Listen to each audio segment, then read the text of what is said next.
Here, we're not having here a shir. We're not having a drasha. We're just discussing things in the Parshas. The audience wants to ask in the middle, they can ask.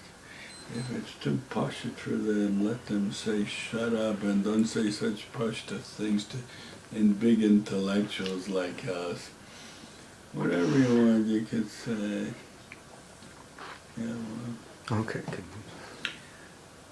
The Rashi says in the beginning of the Parsha, in Lovan Gati, Lona Seisi Sar v'choshev. Yaakov said to Esav, I lived by Lovan, I didn't become a Sar v'choshev el a ger.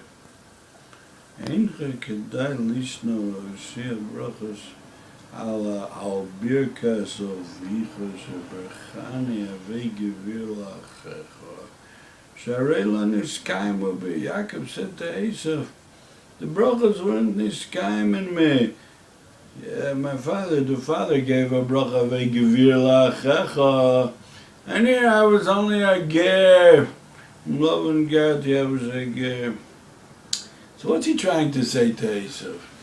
He's trying to say to him that the father's brothers were not niskayim.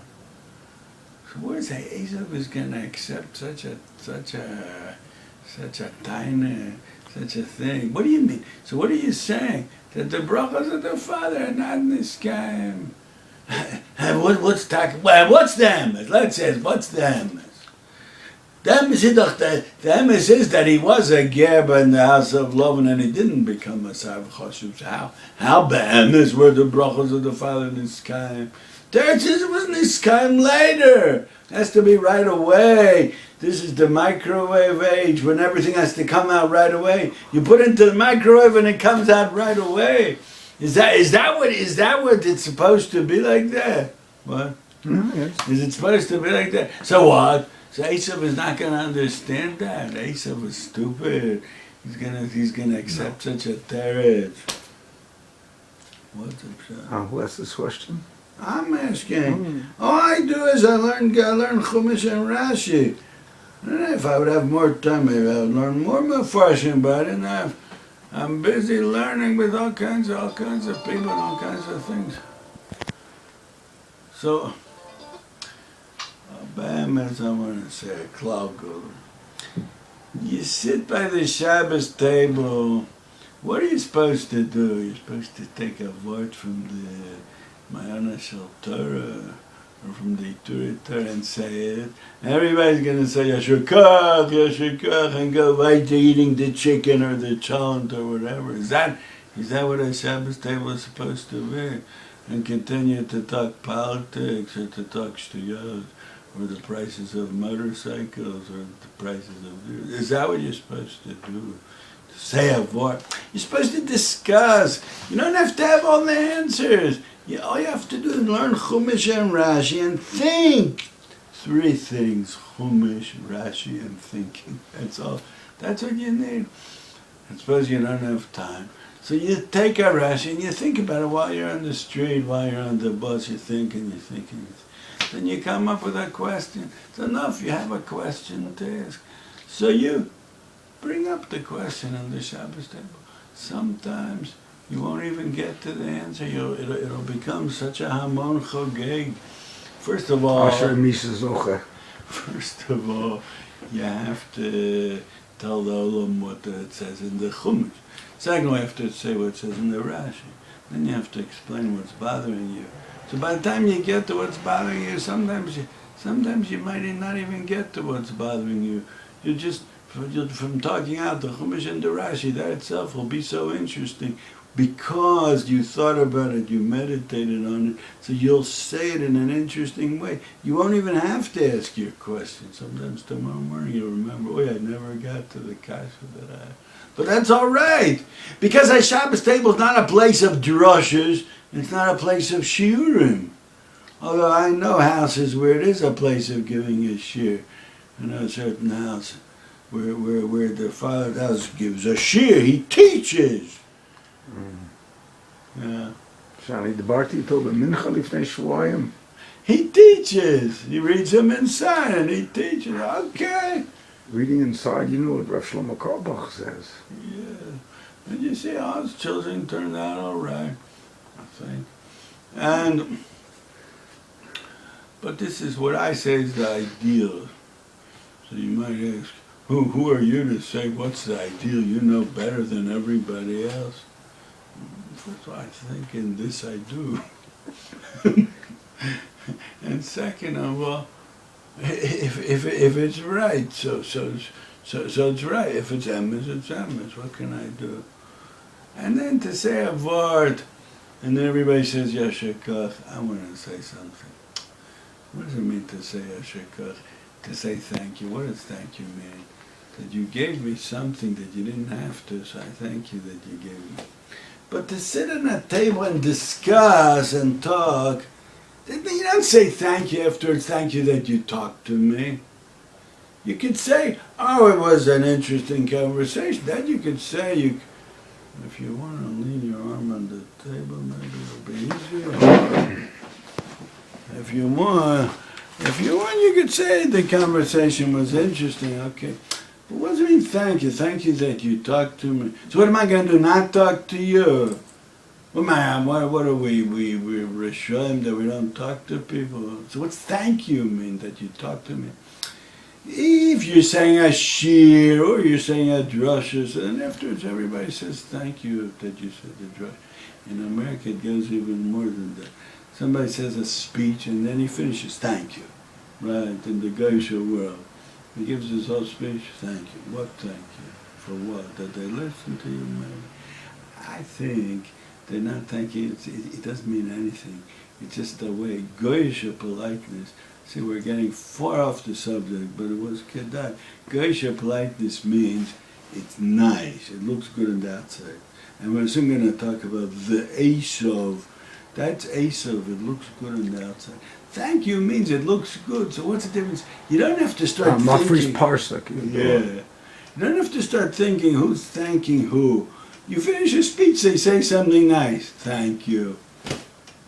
Maybe you could say, means thank you for listening to me, but no, you don't have to go that far.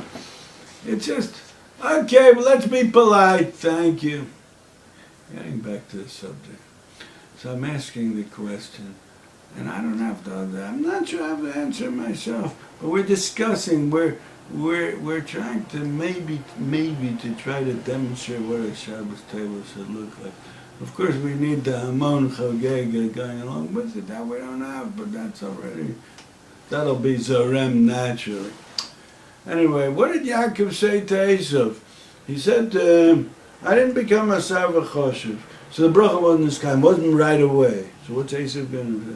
So Esav answered, so it wasn't right away, but you still stole the brachas from me. No, say what Esav Lashita saw that he says, Haliteni et Edom Azala Makom. You see, I knew I was going to be nichshel with saying something posh. So the pshat is like this. Yaakov is saying to Esav, you l'shitascha, that everything has to be instant. That's your whole shita is like that. You come in, you see you don't even analyze what it is, the Adoshim. It's the Adam, I know it's the Adam, Halitena, right away, give me right away. I want it, because his chelik is Olam Hazeh, that's the whole Olam Hazeh is having right away. So L'shitas Chai sang to Esav. So what do you want? So it should be right away. If it wasn't right away, it means that the brachas of the Father were not in the sky. So what do you have tainas on me for? And the emes is that Keseder, this is the Keseder, the whole mahalach of the history between Yaakov and Esav. What's the whole machlokes? The whole Olam Hazeh is a war between Yaakov and Esav. And this week's parsha, it's not just for that. It's ledoros. Mainly, it's ledoros. Like Rabbeinu Yoel talks it out very beautifully. He talks it out in the Sefer devrae yoel, the satmar Rav. He brings here like this. Well, I just read one line. Bereshus, that we don't do that. But just one line. Tochen hadvarim, after a long drasha, a long shmuish. So he says, Tikol inyan ha-parsha ha'achana l'doros. That's what he says after the long drasha. He says, it's all ha'achana l'doros. And that's the, and soon I'll say a little bit more from here. But the meanwhile, what I'm trying to say is, this is the machlokas, if to live a shitchi life, or to live a life of omek. Like the Chazon Ish says in Aigeres, he says to somebody that that you have to go into the omek hachaim, l'toch tocho shel hachaim, he says. Life is a serious business. I would say an Eitzah Tov I would give. Somebody walks in the street, he should look around at all the buildings and all the people and all the cars and all the buses and say to himself, all this is temporary. Another 50, 100, 70 years from now, this is all not going to be here. There's only... and l'chura, you're seeing a balagan going on, you see things happening, you see a lot of buildings, a rechov shalzon, a lot of houses, a lot of people, each person is interested in something, each one is doing something. Buses are going by, people are going, everyone is talking on the phone. I just now was coming home, I heard a girl saying on the phone, "B'vakasha tizermiti." Flow with me. Very interesting lashon. But another 70 years, they're not going to be zarem together anymore. We're going to be in a different place. All this is not going to be. Another 50 years, we're going to go into Imre Shefer. You're going to see something else. It's all temporary. So we have to take it very, very seriously every minute of what's going on now. That's Yaakov. But Esav says, the meanwhile, give me, let me eat, let me enjoy myself, let me play with my keli over here on the bus. What is it? What do you see over here? I once was in a yeshiva. I was eating in the dining room with the Bachar. In fact, a few weeks ago. And one says to the other one, so who's going to play against who tonight? This kavutza against that kavutza. I was nishtomem. What are they? Yeshiva Bachram talk about such a thing. So I said to my son Tzvi, I said, what is this going on? So he says, you're from 2 doors back. You don't understand. But what's it just from 2 doors back? There was more of a omek to life. I'm not saying that things were once better than they are today. I know. Shlomo Melech and the Kotzker Rebbe. They weren't Tavim Me'ele. A lot of problems. I'm just saying an Akuda is bringing out one Akuda. That you have to look for the Omek HaChaim and not for the Shitchi of life. Esav is the Shitchi. So Yaakov says to him, look, according to your Shita. So the brachos were not Niskayim. So forget about it. So it wasn't Niskayim. Rabbeinu Yoel says like this. The second pshat in Rashi. Devrae says Rashi. Garti begematria tar yag kilama. Lovner shegarti tar mitzvah shamarti. Lulamadti mimaso v'rum. Turn off the fire at once. I lived with Lavan. What's in Lavan Gadi? I kept it. We have 1 minute left. And then what? And then it stops. We can do that whole thing, the rabbi. Oh, we can continue. We'll do another one. We'll do a second one. I don't know. Lavan Gadi v'lalamati mi'mas v'ram v'mikayim tarek mitzvahs. Well, what's that a taina to Esav? I kept tarek mitzvahs, but he cares tarek mitzvahs. And if you kept tarek mitzvahs, so what? Somebody will go to Lapid and he'll say, what do you want from us? We keep tarek mitzvahs. It makes sense. What do you want from us? We learn daf ayami. So he'll laugh at you. Okay, we're stopping now, and we'll... and understand.